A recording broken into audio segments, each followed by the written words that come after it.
Napakaraming katuruan. Isa na dyan ang Luke 6:30. Lucas 6:30. Give to everyone who asks you. Napakalinaw ng mga turong ito. Acts 20:35, the Lord Jesus Himself said, it is more blessed to give than to receive. So it's not only commanded but also commended by God. Pinupuri at ikinakapuri ng Diyos ang pusong mapagbigay. This alone is enough reason to give. Kahit wala na tayong isipin pang dahilan, it was commanded by God, it's good enough. Because God is God. But giving is not only commanded, it is also exemplified by God. Ang Diyos na mismo ang nagbigay ng halimbawa, siya na ang unang nagbigay. At ano pa ang dapat nating hingin, ibinigay niyang kaisa-isa niyang anak na si Jesus para sa ating kapatawaran, para sa ating paglilinis. Giving is exemplified by Jesus Himself. That He gave His life, He gave His time, He gave His energy to the people. It is also exemplified by all the godly people in the Bible. Ipinakita, binigyan tayo ng halimbawa.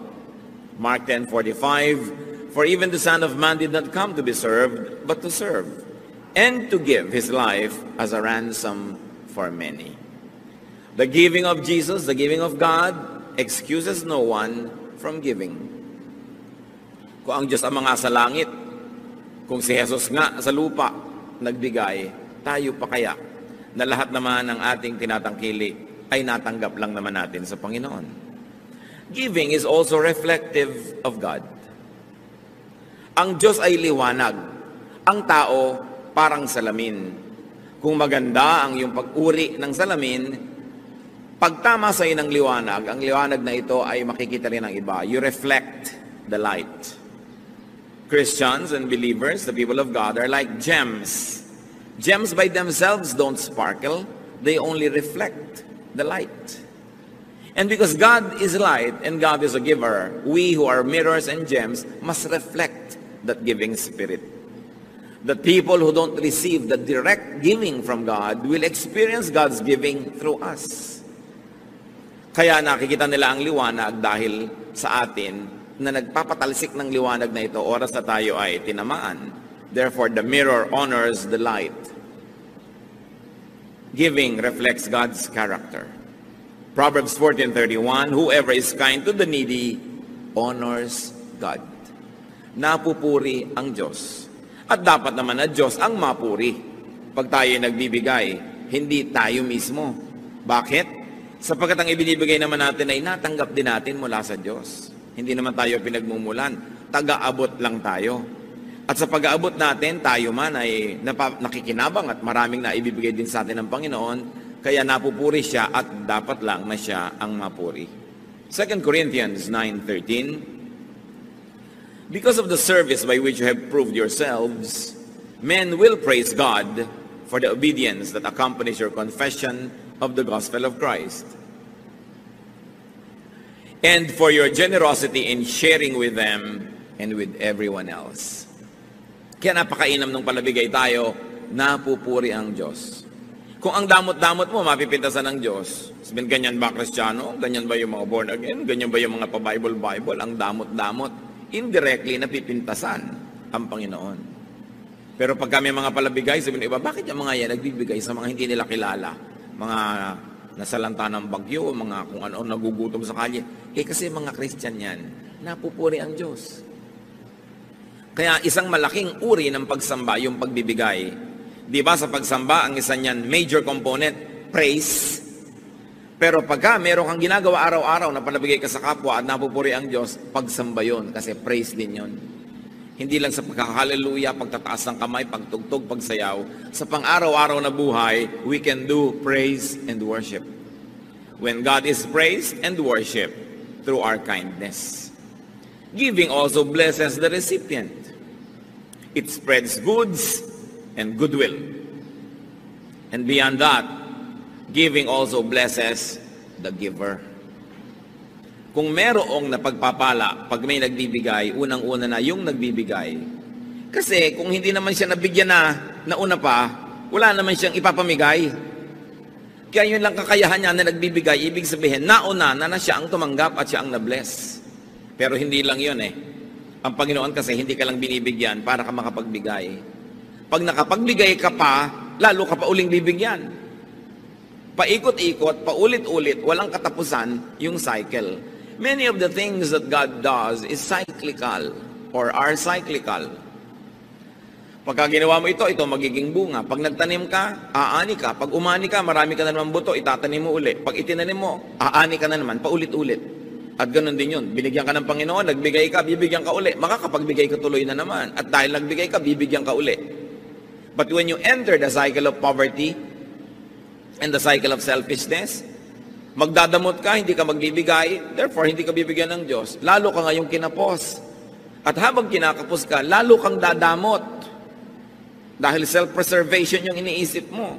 Habang dumadamot ka, lalong hindi ka na naman magbibigay. At lalong hindi ka nagbibigay, lalong hindi ka na naman makakatanggap. Palubog ka ng palubog sa ginagawa mong cycle of poverty. Samantalang kung giver ka, pataas ng pataas yung cycle of abundance. Luke 6:38, give and it will be given to you. A good measure, pressed down, shaken together, and running over will be poured into your lap. For with the measure you use, it will be measured to you. Lagi natin itong nadidinig. Sik-sik, lig-lig, umaapaw ang ibabalik sa iyo ng Diyos kung ikaw ay mapagbigay. Because giving sets a blessing machinery in motion. Pag nagbigay ka, para ka may pinindot na switch ng pabrika, aandar lahat yung mga parts noon, iikot, aandar. Ang ending, may lalabas na produkto, patungo dun sa bibigyan mo at patungo rin sa iyo at yung naluwalhati ang Diyos. Hindi mo pwedeng pigilin yon. Automatic. Pag may ginawa kang mali, may itinanim ka, aandar yung makinarya, ang lalabas na bunga nun kaparusahan. Kung minsan matagal lang lumabas, akala mo lusot ka na. Pagka naman nagbigay ka, gumawa ka ng mabuti, pinindot mo rin yung automatic switch, aandar din yung makinarya ng Diyos, hindi yung titigil hanggang hindi lumalabas yung produkto. Pagpapala doon sa yung binigyan, pagpapala sa iyo at kaluwalhatian ng Diyos. Automatic. Kuminsan din, matagal lumalik yung gantimpala, akala mo wala na. Tapos sa panahon na gipit ka, nalimutan mo na meron ka palang points, biglang lumalabas yun. Maraming nagpapatotoon yan. Mga hindi nila inaasahan kung saan nagmumula ng mga blessing. Tapos maalala nila, oo nga pala, somewhere in time, ako ay merong ginawang mabuti. At ang Diyos kasi hindi lumilimot sa ginagawang mabuti.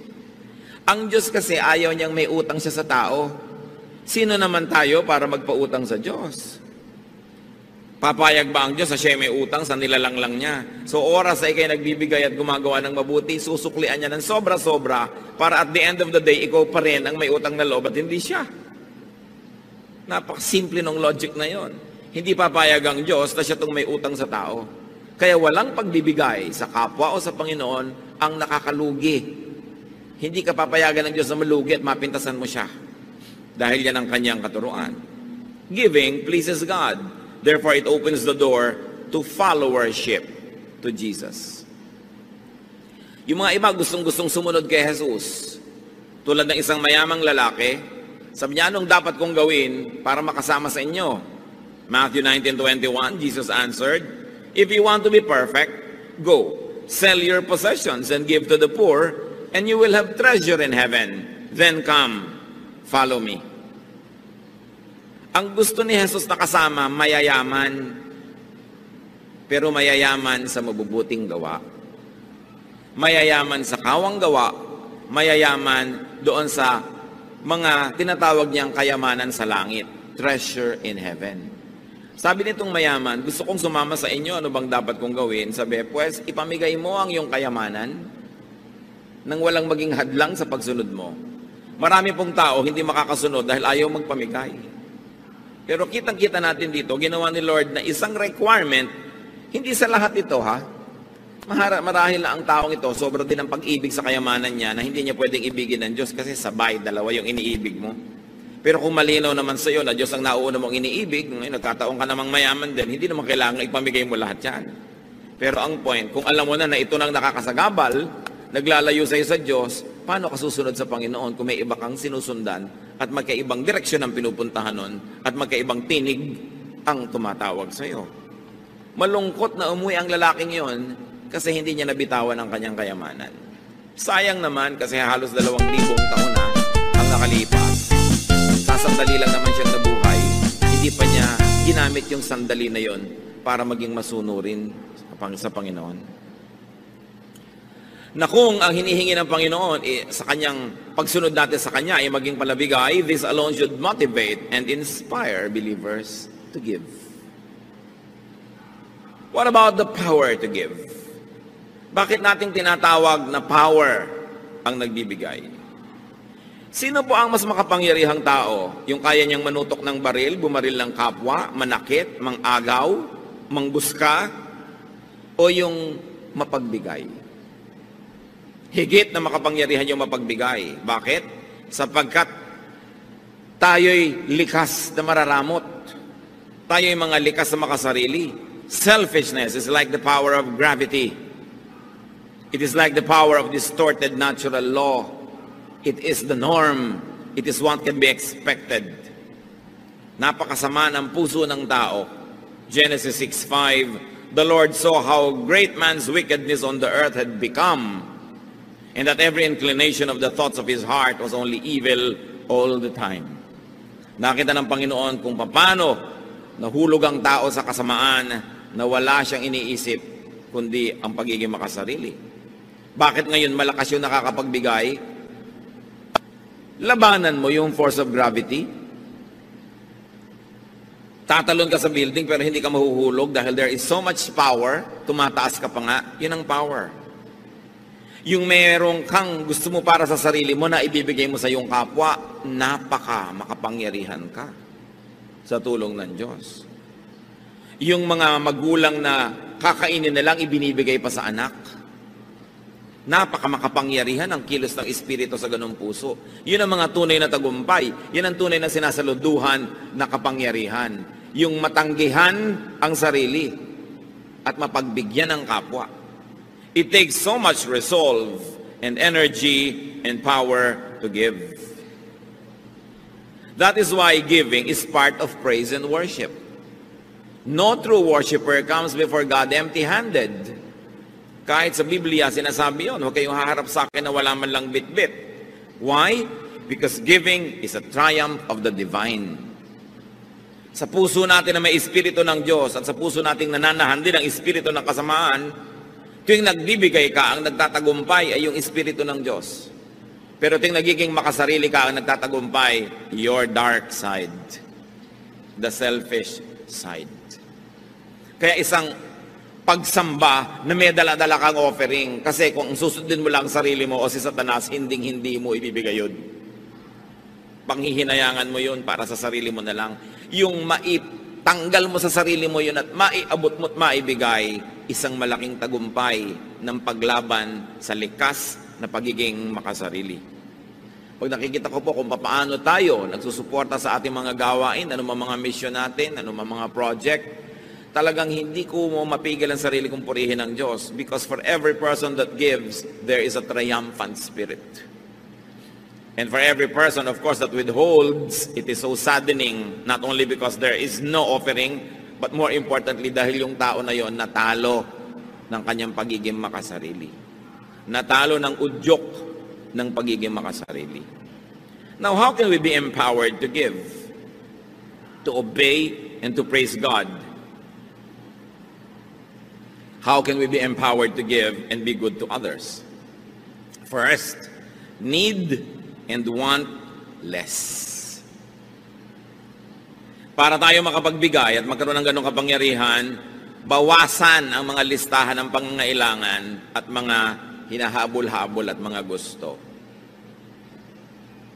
Habang dumadami ang gusto natin na maging atin, makamkam, masarili, matamasa, andun lang yon, isa lang ang size ng puso natin. Pag maraming space doon, pinuno natin ang mga needs and wants and desires, lumiliit yung espasyo na natitira sa pagiging mapagbigay. Kaya ang una nating dapat ginagawa upang lumaki ang kapangyarihan natin magbigay, paliitin ang ating mga pagnanasa. Hindi pwedeng sabay na pinapalaki yan dahil sila ay magkokompetisyon para sa espasyo. And it takes realization and genuine enlightenment. It takes reflection and a decision to win and be a giver. Laging nagtatalo ang sarili. Sayang naman ito, papakinabangan ko to, may magagawa pa ako dito. Ecclesiastes 5:10, whoever loves money never has money enough. Whoever loves wealth is never satisfied with his income. Pagka umiibig ka sa salapi, kahit gaano karami ang dumating sa'yo, kulang. Kaya makikita mo iba, wow, buti na lang umaasenso ang buhay mo. Kulang pa nga eh, marami pa akong needs. Nakakatamad madinig. Pero pag sabi mo, wow, may bago kayo palang mga gamit, binibless ka lang, oo nga, praise God. Napakasarap pakinggan. Yung iba naman kasi daing ng daing dahil baka mautangan. Kahit ang dami-dami na, wala nga. At may mga kilala po tayo mga kapatid, mag-ingat-ingat kayo sa kasasabi nyo ng wala. Kasasabi ng wala, na wala nga.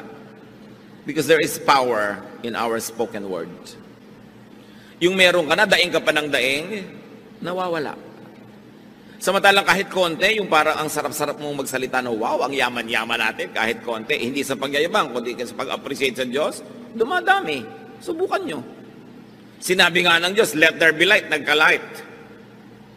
So pag sinabi mo, ang bata, ang galing-galing niyan, gumagaling. Pero pag sabi, ang bata niyan, walang kwenta, lagi niya nadidinig, nagiging walang kwenta siya. May kapangyarihan kasi ating salita. Kaya huwag tayong daing ng daing. Lagi nilang gusto kaawaan, lagi nilang gusto makadilihensya. Kaya tuloy ang nangyayari, lalo naghihirap. Yung mga paladaing, nakaka-asenso ba yun? Pahirap din ang pahirap. Wala din namang natutupad dun sa kanilang mga pagsasalitang yan eh. Pero yung palabigay, sabi sa Proverbs 28:27, he who gives to the poor will lack nothing. The Lord will either give you great rewards or the Lord will give you the great spirit of contentment. Therefore, you lack nothing.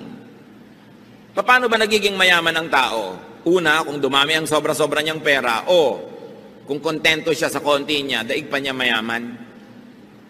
Yung marunong makontento sa konti, daig niya yung marami, pero hindi kontento. Sino ang mahirap? Yung kahit ang dami-dami na, naghahangad pa ng mas marami, pobre yun, maralita. Kaya kailangan nakikita natin kung ano ang ginagawa ng Espiritu ng Diyos sa puso ng tao. Pinapayaman tayo. Kung hindi man tayo buhusan ng kutak-kutak na material na mga pagpapala, nagkakaroon tayo ng Espiritong marunong matuwa, maging sa konti. Mayaman ka rin ang feeling mo nun. Either you are rich or you're feeling rich. Sino bang mas masaya sa dalawa? Di ba yung feeling rich? Kahit na hindi naman talaga, pero you feel rich. Nakikita nyo yung mga tindera sa palengking, nagpapapedicure pa habang nakaupo sa isang sakong kamote. Feeling rich. 30 pesos lang yung pedicure niya, pero donyang-donya siya. May mga bulak pa sa pagitan ng mga daliri. No? Talagang akala mo, napakasaya. Pero kung ang dami mong pera, you are not feeling rich, nagreklamo ka pa rin, pobre ka, kawawa naman. So learn contentment. 1 Timothy 6:6, but godliness with contentment is great gain. For we brought nothing into the world, and we can take nothing out of it. But if we have food and clothing, we will be content with that. Pinanganak ka daw na walang dala, aalis kang walang dala. Ano lang ang pwede mong dalin doon sa kabilang buhay? Yung naideposito mo habang nabubuhay ka dito sa bangko ng paggawa ng mabuti. Yung mga gumagawa ng mabuti, palabigay, nagde-deposit ang withdrawal sa langit. Hindi mo pwedeng dalin, pero pwede mong i-deposit habang nandito ka, doon na lang ang withdrawal. Pero yung dala-dala mong lahat na matay ka, wala kang madadala. Kasi sinasabi ni Lord, gather for yourselves treasures in heaven. Na hindi kayo mananakawan at hindi uuurin o kakalawangin ang inyong mga kayamanan. Sabi ganun, kailangan ganun. Marunong ka mag-deposito doon, marunong ka mag-impok doon sa eternal bank na napaka-importante. How else are we empowered to give? Natural, produce more. Anong ipapamigay mo kung wala ka namang sobra? Meron din naman, kahit kulang, nakakapagbigay pa rin tayo, pero iba na kung sobra-sobra. Ephesians 4:28, he who has been stealing must steal no longer, but must work, doing something useful with his own hands, that he may have something to share with those in need. Sabi, yung dati sa inyong mga tamad, walang ginawa kundi magnakaw lang o manghingi, magdilihensya, tigilan nyo yan, magtrabaho kayo, paasensuhin yung ginagawa nyo, at nang sa ganon, kumita kayo hindi lang ng kailangan nyo, kundi ng higit pa ron, at nang may sobra kayong maipamigay. Yan pala ang magandang ambisyon ng gustong yumaman, para maraming maipamigay. Hindi lang para maraming sarilinin at kamkamin. One of the nicest pleasures in life is to give. Napakasarap nun. At napakasarap na ipagmahal, ipakisama ang pagbibigay. Kaya dapat nating ambisyon na kumita, magtrabaho, maging mabunga para maraming pwedeng ipamigay. Produce surplus for giveaway. And God gives surplus precisely for that reason, so that we can give away. Kung binibigyan kayo ng Diyos ng higit sa inyong pang-araw-araw na pangangailangan, may assignment kayo magbigay. Siyempre, God is God of mathematics, God is God of equation, and God is God of proportion. Alam nga naman nagkamali siya. Binibigyan kayo ng sobra. Nakita nyo noon, nang sila Moses ay nandoon sa disyerto, wala silang makain, umuulan ng mana from heaven. At ang utos ng Diyos, ang kolektahin nyo lang yung kakailangan ninyo sa araw na to. Yung iba sigurista, kumolekta ng pangbukas, inuod yung sobra. Sabi ng Diyos, ba't kayo kumukuha ng sobra? Hindi ba kayo nananalig na bukas nandun uli ako at bukas magbibigay uli ako? Yung sobra niyong pag-iimpok, isang pagpapatunay na hindi kayo nananalig sa aking pangakong bibigyan ko kayo araw-araw. Kaya nabulok. Ngayon, kung binibigyan ka ng sobra, anong dahilan? Para ka makapagbigay. Hindi para maging makasarili ka lamang. Pagkamat, hindi man masamang may iniimpok-impok ka, lalo gusto mong mamuhunan, gusto mong may gawin na ganot ganyan, pero hindi lang para sa sarili. Bawat tumatanggap ng sobra, may assignment from God. Luke 12:48, for everyone who has been given much, much will be demanded. And from the one who has been entrusted with much, much more will be asked. Malinaw. Ang binibigyan ng sobra, paghahanapan ng Diyos nung sobrang yon, kung ano ang kanyang ginawa. Mas mataas ang expectation ng Panginoon sa kanyang mas pinagpapala. Kaya yung pagpapalang tinatanggap natin sa Panginoon is a form of responsibility. It is God's trust. Trust fund niya yun. Hindi sa atin lahat. Bagamat salamat, meron tayong parte doon. Kaya nga sa atin inaabot para rin tayo magkaroon. Pero hindi lahat para sa atin. How else can we be empowered to give, to be acquainted with, and to know suffering from unmet needs? Pag sobrang maluwag ang inyong buhay, kailangan reacquaint yourself with suffering. Don't fail na makipagkwentuhan sa inyong mga labandera, sa mga tindera, mga manikurista, mga mekaniko, mga taxi driver, mga taong nagsisikap, mga isang kahig, isang tuka, mga taong dalawang kahig, kalahating tuka, kulang na kulang ang kinikita. Kasi kung tayo nakikisalamuha, nakikipagmabutihan, at nakikisangkot sa mga nangangailangan, muling nabubuhay yung espiritu sa atin ng charity. Pagka nakakasalamuha ka sa mga taong konting-konting halaga, napakalaking bagay sa kanila, natututunan mong magbigay ng mga halagang yon at natututunan mong magtipid sa iyong mga luho. Dahil alam mo na ang konting luho ko, malaking bagay na para sa mga sobrang gutom. Pero pag tayo nag-social climb at ang lagi niyong kasalamuha, yung big spenders, yung napakararaming pera at hindi makapagkapwa, sarili ang inaasikaso, gumagastos ng napakalalaking mga pera para sa mga hindi naman mga masyadong kailangan sa buhay. Pag yan ang lagi niyong kasama, kayo'y mamamanhid, sa daing at pangangailangan ng mga kapuspalad. At ang gagawin ninyo, makikisama kayo sa kanilang mga paglustay, sisikapin yung kumita ng maraming-marami para lang kayong makasabay sa kanilang mga kaluhuan. Pero hindi tayo dapat maligaw. Tayo ay may pananagutan sa ating kapwa. Kaya dapat, kahit ang ating mga anak, kung lumalaki sa ginhawa, dapat nyo silang iminumulat sa mga pangangailangan ng mga sarili nilang mga pinsan na maaaring higit na nagdarahop kaysa sa inyo. Kailangan silang dinadala sa mga lugar na nakakita silang pagdurusa at hirap para sila'y magkaroon ng malasakit sa kapwa. Hindi yung lagi silang ikinukulong sa mga air-conditioned cars at mga air-conditioned homes at sa mga gated villages at sila ay nagiging bulag sa katotohanan ng pagdurusa ng sangkatauhan. Dapat lagi tayong nagre-reacquaint. Katulad ng Panginoong Yesus, ang anak ng Diyos ay bumaba mula sa ginhawa at luwalhati ng langit para makisalamuha sa mga tao, para maranasan niya ang hirap ng mga tao, at nang sa ganon, hindi lang niya nauunawa sa isip, alam niya sa gawa kung paano makipaglaban sa kasalanan at kahirapan. At dahil ang anak ng Diyos ay nabuhay bilang tao, at dumanas ang lahat ng uri ng tukso, na salamat na lang at kanya na pagtagumpayan, ano ang naging bunga? Naging mapagtanggap si Jesus sa mga makasalanan, mapagpatawad, maibigin, mapagbigay, mapagpagaling, sapagkat naramdaman niya ang lahat ng hirap. Siya man ipinanganak doon lang sa pakainan ng hayop, sa kahon na nilalagyan lang ng pagkain ng hayop, sa sabsaban. Siya man ay ipinanganak sa bahay ng hayop, hindi sa bahay ng tao.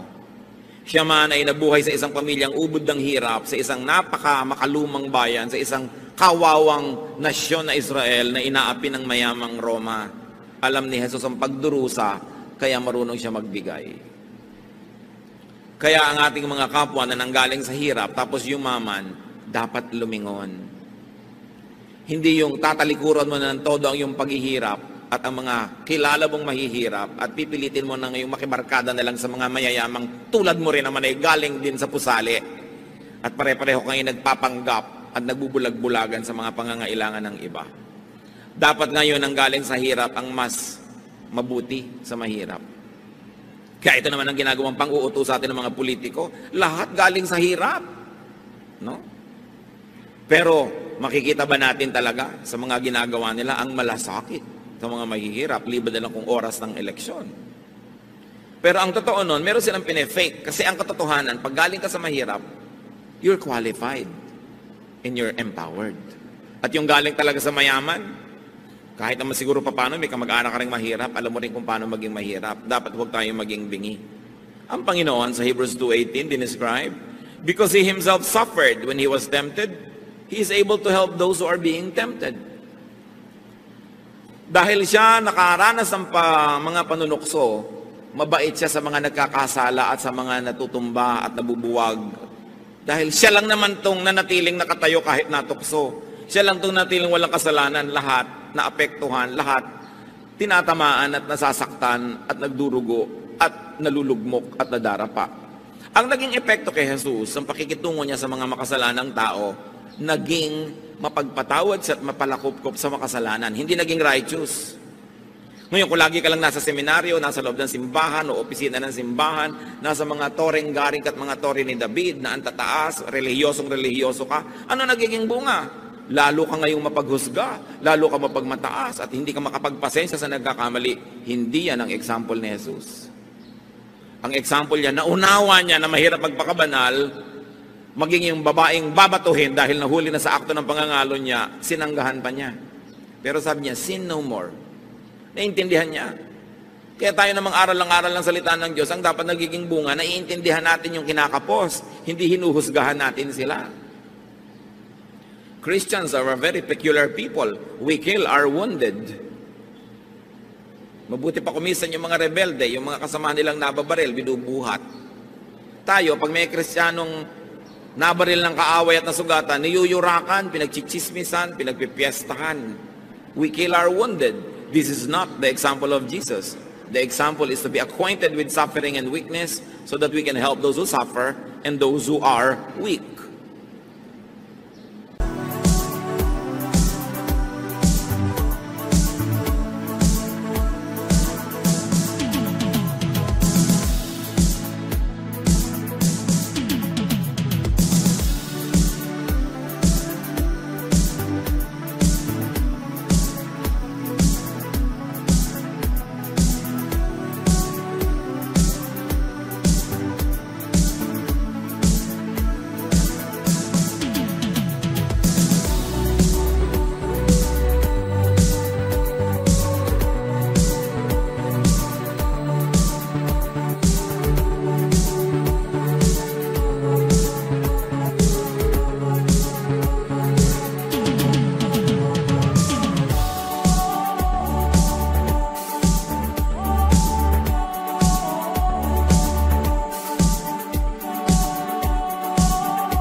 Kaya kailangan maging matulungin.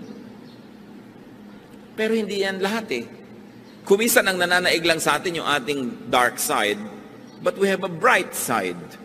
Genesis 1:27, God created man in His own image. Merong bahagi ang Diyos na nabubuhay sa bawat puso ng bawat nilalang. We can be godly. We can be giving. If only we will allow that godly side to triumph. That's why giving by itself is the triumph of the godly side over the dark side. How else are we empowered to give? Know and understand yourself. Understand your position in God's economy. Sino ka ba talaga? Anong papel mo dito sa mundong nilikha ng Diyos? At ang lahat ng taong malinaw ang pag-iisip, we will realize that you are just a recipient of God's kindness. You are just a recipient of God's grace. Therefore, you are to be a channel of that same kindness and grace. Tumatanggap lang tayo. Kuminsan sa tagal mo at dami ng tinanggap, nakakalimutan na natin yun. Akala natin tayo na nga yung hero, tayo na nga yung great. Pero tayo tumatanggap lang. At dahil doon, meron tayong pananagutan sa nagbibigay. Luke 14:13-14. But when you give a banquet, invite the poor, the crippled, the lame, the blind, and you will be blessed. Although they cannot repay you, you will be repaid at the resurrection of the righteous. Sasabihin ng mga tao, Pastor, yung po ba mga Christian nagdedebu? Yung po ba mga Christian naghahandaan? Yung po ba mga Christian nagpa-party? I say, yes, lalong dapat. Kasi mga anak tayo ng Diyos, dapat natin ipagdiwang ang Diyos. Pero may pagkakaiba. Ang Kristiyano nagpa-party, nagluluto at naglalaan ng isang bahagi ng kanyang handa, ipinapakain niya sa mga kapuspalad na nandun sa mga lansangan. Ang mga Kristiyano at anak ng Diyos na naghahandaan, nagsasaya, laging may bahagi para ipamigay. Kasi mahirap naman yatang sundin yung hindi nyo kilalang lahat ng sinasabing poor, crippled, lame, blind, nasa party nyo, di ba? Kahit gaano kayo kabanal, hindi naman siguro kayo sobrang mag-e-enjoy, ang daming hindi nyo kakilala. So anong gagawin nyo? Ipadala nyo yung dapat nyo ipakain kung saan man sila naroon. Mga Kristiyano na isang buong pamilya kakain sa restaurant, ang dami-daming kinain. Why don't you order 2 or 3 dishes at ibigay nyo sa mga waiter na nagsilbi sa inyo? Iuwi naman nila sa pamilya nila, makapag-party rin sila kahit man lang pansit. Yun ang pinagkaiba. Ang mga Kristiyano kasi, may pagkakaiba, bagamat pare-pareho tayo ng ginagawa, meron ka laging kaibahan. At ano yun, ikay palabigay. Kahit pa nga, hindi naman sobra. Sabi ni Job 1:21, naked I came from my mother's womb, naked I will depart.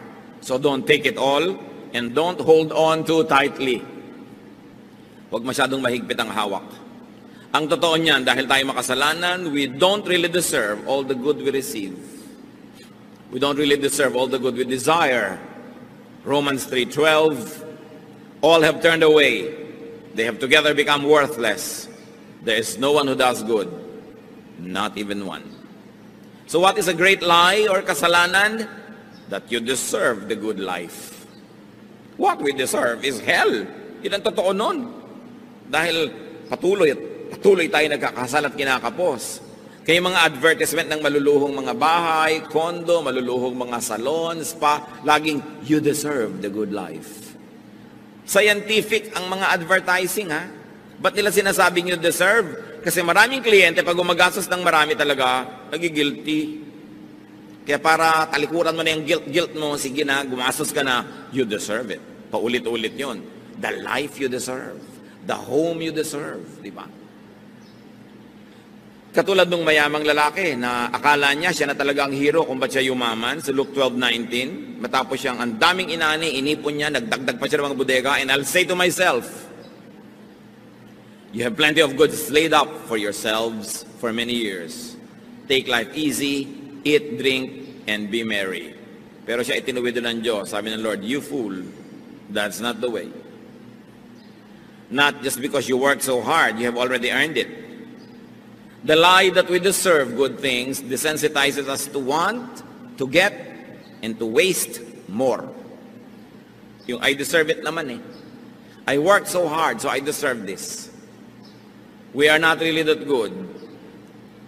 Kuminsan, dumadating sa'yo ang daming pagpapala, ang daming mga material blessings, maraming success, dapat mong huwag makalimutan, pinagpapala ka lang.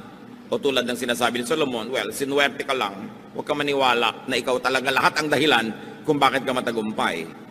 Sabi niya sa Ecclesiastes 9:11, I have seen something else under the sun. The race is not to the swift or the battle to the strong, nor does food come to the wise, or wealth to the brilliant, or favor to the learned, but time and chance happen to them all. Yan, naobserbahan ko yan. Hindi naman lahat ng mabilis tumakbo na nanalo sa karera. Hindi naman kung matalino ka, ikaw ang may kakaining masarap. Hindi kung ikaw ay matalino, yayaman ka. Sabi ganon, tsamba-tsamba kumisan. Panapanahon, swerte-swerte. Time and chance happen to all. At lahat sa atin na nagtagumpay at patuloy na nagtatagumpay, alam nyo, ang laki ng element ng chance. Kung hindi man chance, well, binless kayo ni Lord, pinlano niya. Pero kung hindi, sabi ni Solomon, hindi ka naman nanalo dahil ikaw yung pinakamagaling eh. Hindi minsan naman, ikaw yung nakukuha. Kahit yung offer mo, hindi pinakamaganda. Sabi gano'n, nagkakataon. O kung hindi man nagkataon lang, talagang Diyos ang may bigay. Lalong, dapat ka maging humble, huwag ka maging mayabang. Sasabihin mo, I deserve this. Dahil hindi naman lahat ng nagsisikap umaasenso Hindi lahat ng nagtatrabaho ng mabuti nagkakaroon ng mga reward agad. May X factor yan na hindi natin alam that should keep us humble. Hindi ko man nagtap ka sa board o sa bar ang galing mo, nagkataon na yung pinag-aralan mo, yun ang natanong. Hindi naman kung bumagsak ka, hindi ka na marunong, ang dami-dami mong alam, yung pang hindi mo alam ang naitanong-tanong. Maraming ganyan. Kaya kailangan talaga lagi kang umaasa sa pagpapala ng Diyos. And that we should always be humble, and we must be less and less selfish. Everything good that you have came and comes from God. Ecclesiastes 5:19, God gives man wealth and possession and enables him to enjoy them. This is a gift of God. Regalo. James 1:17, every good and perfect gift is from above, coming down from the Father. So a realistic, humble, and grateful attitude necessitates and empowers giving.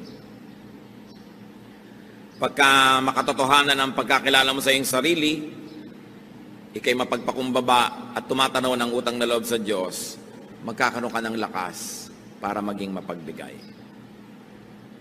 The godly way to react to so much suffering and needs around us is to give more. Giving, by the way, is not only for the rich. It is also for the unrich. Akala natin yung mga mayayaman lang ang dapat magbigay. Kaya sa maraming churches, yung konting pamilyang may kaya, sila na lang lagi ang taya. Yung iba lagi na lang, ay mayaman si sister ganun, mayaman si ka ganun. Mark 12:42-44, sa offering, inobserve ni Lord yung mga tao, but a poor widow came and put in 2 very small copper coins, worth only a fraction of a penny. Calling his disciples to him, Jesus said, I tell you the truth, this poor widow has put more into the treasury than all the others. They all gave out of their wealth, but she out of her poverty put in everything, all she had to live on. Binibilang pala ng Panginoon yung mga hinuhulog ng mga tao doon sa offering box. Siyempre, yung mayayaman, yung mga supot nila ng mga punong-puno ng mga silver, mga gold, mga coins. Pag lumaglag yun doon sa loob, ang lakas ng tunog. Merong isang babaeng ubod ng hirap, balo, naglaglag lang siya ng 2 pagkanipis-nipis na barya. Siguro manipis pa sa pinipig. Wala man lang tunog. Pero sabi ni Jesus, kita niyo yung babaeng yon? Yan ang pinakamalaking donor ng church na to. Ha?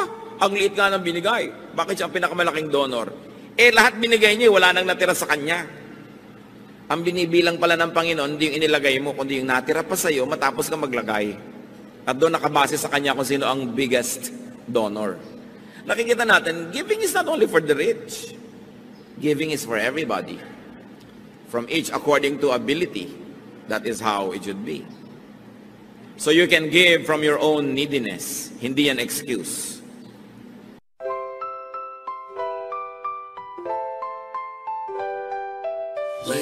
breeze whispers your name.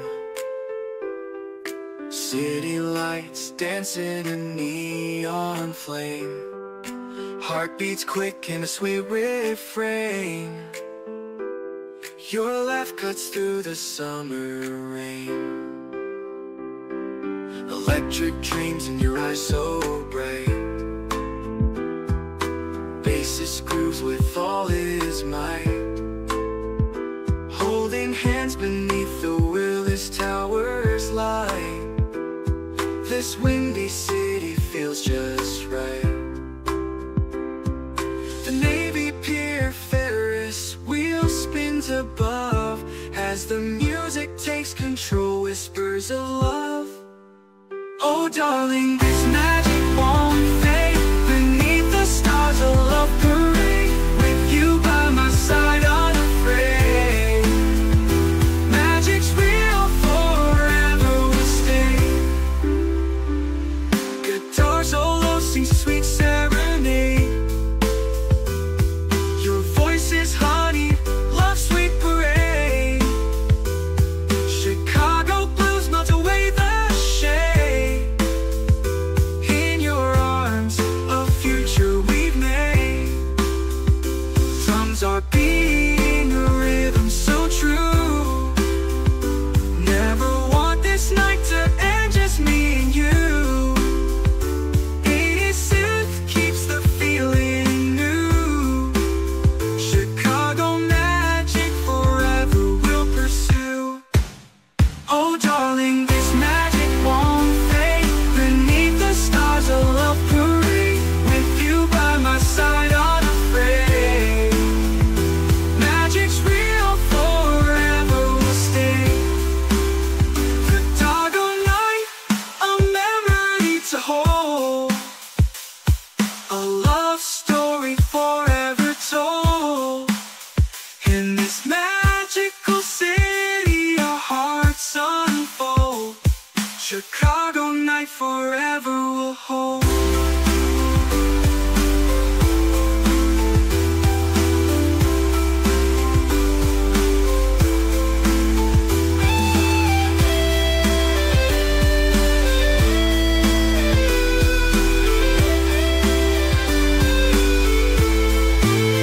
Oh darling, this magic won't fade. Beneath the stars a love parade. With you by my side unafraid. Magic's real, forever will stay. Chicago night forever will hold.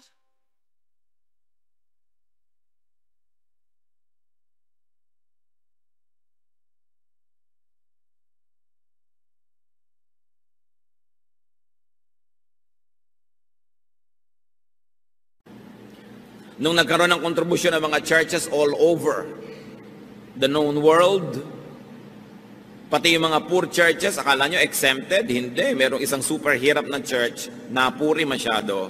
Kasi hindi siya nagpa-exempt dahil mahirap siya.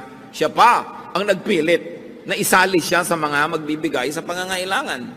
2 Corinthians 8:2. And now, brothers, we want you to know about the grace that God has given the Macedonian churches. Out of the most severe trial, their overflowing joy and their extreme poverty welled up in rich generosity.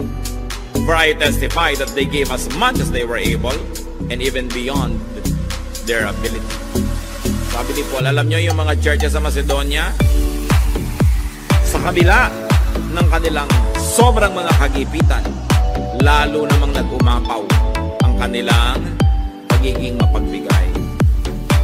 Sa tingin ko, pinakamayaman sila sapagkat sa kabila ng yon, lampas pa sa kaya nila, ginawa nila. And up to now, we are talking about these Macedonian churches. Meanwhile, while giving is not only for the rich to do, giving is not only to the poor. Ang pagbibigay hindi lang para sa mahirap. It is also to the hardworking, to the enterprising, the productive, and the fruitful. Lagi nating nire-reward ang poverty. Every politician likes to give to the poor. kanino nila kukunin yung ibibigay nila to the poor? E di from the middle class. Ang bigat naman ng bayan na ito, pasan-pasan ng napakakonting middle class dahil sobrang mayayaman. Yun nga ang mga lumulusob sa mga bangko ng gobyerno at kumuutang ng mga pera ng bayan. Yung mayayaman nga ang napakagagaling magpalusot sa pagbabayad ng buwis. Yung maliliit nga manggagawa, kinikita pa lang buwan-buwan, binabawas na ang kanilang taxes, withheld. Yung mayayaman, at the end of the year pa yan sisingilin, ang gagaling ng mga abogado, yan ang nagpapalusot pa, samantalang sila itong umuutang at namumuhunan galing sa pera ng bayan. Kasi sila itong may mga koneksyon. Anak nila ang mga congressman, pinsan nila ang mga senator, sila ang lumulusob sa kayamanan ng bayan at gumagamit ito. Pero sila ang number 1 tax evaders. Daig nila ang mahihirap sa tax evasion. Promise. Kaya nga ang yayaman eh. Diba? Pero, kaya tayo naman laging give to the poor, give to the poor. You give to the poor, yes. But don't forget to give to the deserving. Ang gobyerno lagi ang policy, bigyan ng mahihirap. Anong ibinibigay sa middle class na nagsisikap magtrabaho? Anong ibinibigay sa mga taxpayers? Nasaan ang mga pinupuntahan ng mga buwis na ibinabayad ng taxpayer? May konti kang lupa, nagbabayad ka ng realty tax. At kung ano-ano, titirhan ng squatter, ibibigay sa squatter yung lote mo, ikaw pa magbabayad para siya umalis. This is unjust. You don't give only to the poor. You give to those who work hard. You reward good labor. So, ang policy ng Panginoon, hindi yung always give to the poor pero tamad. Alam nyo yung may binigyan yung Diyos na binigay sa example ng isang parable. Pinuhunan na ng 10, pinuhunan ng 5 at saka 1. Yung 10, pagbalik nung nagbigay ng puhunan, naging 20. Sabi ba, sa'yo na yan, ang galing mo. Yung 5, naging 10, napatubo, ang galing mo. Yung 1, walang kinita. Sabi niyo, yung 1 mo, babawiin ko sa'yo, ibibigay ko doon sa may 20. Yun ang policy ng Panginoon. Reward those who work hard. Matthew 25:20, for everyone who has will be given more, and he will have an abundance. Whoever does not have, even what he has will be taken from him. Si Jesus ang nagsasabi niyan. Huwag kayo nag-iisip ng mga wrong-headed charity, bigay lang ng bigay, parang naglalagay kayo ng tubig sa mga butas na balde, wala rin nangyayari. Sabi yung nakakapagparami ng puhunan, yun ang gantimpalaan at bigyan ng marami pa dahil may nagagawa siyang mainam. Sa mga kamag-anak nyo, yung hingi lang ng hingi, wala namang ginagawa. Huwag niyong pagbibigyan yan. Hindi naman nagtatrabaho, panay pa ang hingi ng pang-load. Wala nang ang trabaho, ang arte-arte pa ng cellphone, may folding bed sa loob. Pag hindi sila productive, sayang ang perang binibigay nyo. Pag nakakita kayo ng kamag-anak nyo na, uy, binigay mo ng konting pera, bumili ng kawali at saging na saba, nagtinda ng banana Q, yun ang pagbibigyan nyo dahil dami binibigay nyo doon. Pero yung konting bibigay mo, magmomall agad, magpa-party na, ano mangyayari doon? Ulitin natin ng Matthew 25:20, galing sa bibig ng Panginoon ito. Dibdibin nyo to. For everyone who has will be given more, and he will have an abundance. Whoever does not have, even what he has, will be taken from him. In the context of katamaran ito, huwag niyong lalayo. Kung tamad ka, yung konting nasa iyo, dapat pang bawiin, sayang lang. Ibigay doon sa makakapagparami. The blessing of abundance is empowerment to give. The downside of poverty is your inability to give. Napakasarap nung nakapagbibigay. So give to those who earn and deserve it. Because we are measured not by what we receive, but by what we give. Giving is one of man's most victorious acts versus the temptation to be selfish. Giving is one of man's most powerful acts. So be empowered to give. Ang tanong, at dito tayo magtatapos, ano ang pumipigil sa atin para magbigay? At kung nagbibigay naman tayo, anong pumipigil sa atin para magbigay ng lubos? Lalong-lalot kung pinagpapala naman tayo ng Panginoon. Mga magulang, nagbibigay ba tayo ng lubos sa ating mga anak? Mga anak, nagbibigay ba tayo ng lubos sa ating mga magulang? Mga magkakapatid? Mga employers, nagbibigay ba kayo ng tama, lubos sa inyong mga empleyado? Mga empleyado, nagbibigay ba kayo ng tama sa inyong mga amo? Na kayo'y matapat, nagtatrabaho ng mahusay? Ang pagbibigay ay utos ng Diyos, halimbawa ng Diyos at ng Panginoon, at ipinangako niyang pinagpapala niya ang nagbibigay. Aming Ama sa langit, kayo na nagbibigay ng buhay sa amin at lahat ng aming pangangailangan, ituro niyo sa amin, Lord, the power of generosity, and when you give us, so that we can give to others, may we not fail you, may we be victorious and triumphant because of your Spirit that resides in us. Turuan mo kami na tanggihan ang aming pagiging makasarili, aming pagiging makasarili.